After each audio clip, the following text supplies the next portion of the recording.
বিসমিল্লাহির রহমানির রহিম। My dear audience, মই class 9 Arabic lesson number 1 question number 6 দুই নম্বর কোয়েশনটো হৈছে রাতিব বিতারতিবি হরুফিল হিজা, আরবি বর্ণমালার ক্ৰম অনুসৰি লিখা। মৰমৰ ছাত্ৰ ছাত্ৰীসকল, ইয়াত কেইটামান আৰবী বৰ্ণমালা দিয়া আছে, কিন্তু ক্ৰম অনুসৰি দিয়া নাই। ইয়াৰ আগত তোমালোকে আৰবী বৰ্ণমালাখিনি পঢ়ি আহিছা, গতিকে এইখিনি তোমালোকে ক্ৰম অনুসৰি লিখি দিব লাগে। কেনেকৈ লিখিবা? যে আৰবী বৰ্ণমালাখিনি তোমালোকে পঢ়ি যাবা আৰু যিটো ইয়াৰ ভিতৰত আগত আহে সেইটো আগত তোমালোকে লিখিবা। যেনে আলিফ বা তা সা, ইয়াত দেখা আলিফ নাই, বাও নাই, তা নাই, কিন্তু সা আছে। তেন্তে আলিফ বা তা সা এই ক্ৰম অনুসৰি সা আগত বহিব। সা ক'ত বহিব? সা আগত বহিব। গতিকে তোমালোকে ইয়াত সা লিখিবা। প্ৰথমত কি লিখিবা? ইয়াত সা লিখিবা। সা হ'ল। ইয়াৰ পিছত আলিফ বা তা সা, জিম, এই জিম আছে, গতিকে 2 নম্বৰে তোমালোকে জিম লিখিবা।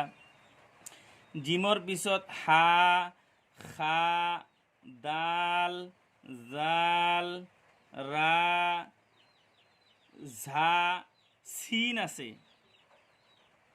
ৰা, ঝা, চিন। গতিকে ক্ৰম অনুসৰি লিখিলে ইয়াত তোমালোকে কি লিখিবা? চিন লিখিবা।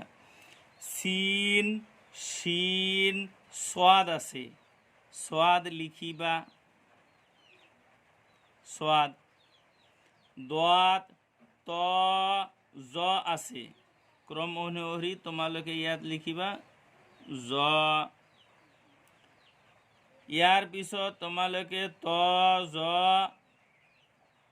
আইন, গাইন, ফা, কাফ, কাফ, এই যে কাফ আছে ইয়াত, ফা, কাফ, কাফ, ছোট কাফ আছে, গতিকে তোমালোকে ইয়াত ছোট কাফটো লিখিবা।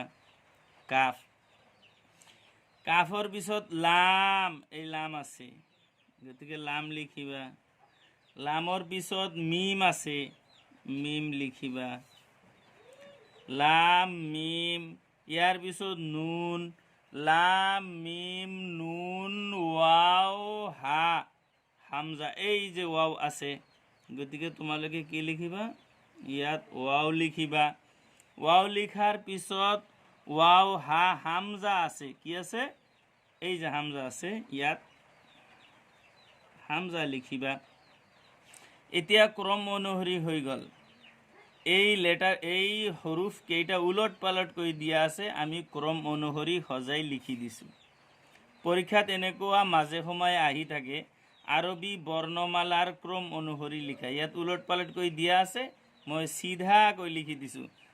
তা সা, জিম, চিন, সোৱাদ, জ, কাফ, লাম, মিম, ৱাও, হামজা। মৰমৰ ছাত্ৰ ছাত্ৰীসকল, নিশ্চয় তোমালোকে আৰবী বৰ্ণমালাখিনি ক্ৰম অনুসৰি কেনেকৈ সজাব লাগে বুজিবলৈ সক্ষম হৈছা। মোৰ channel Arabic media Assam subscribe কৰিবা, লাইক কমেণ্ট শ্বেয়াৰ কৰিবা আৰু নতুন নতুন ভিডিঅ' তোমালোকে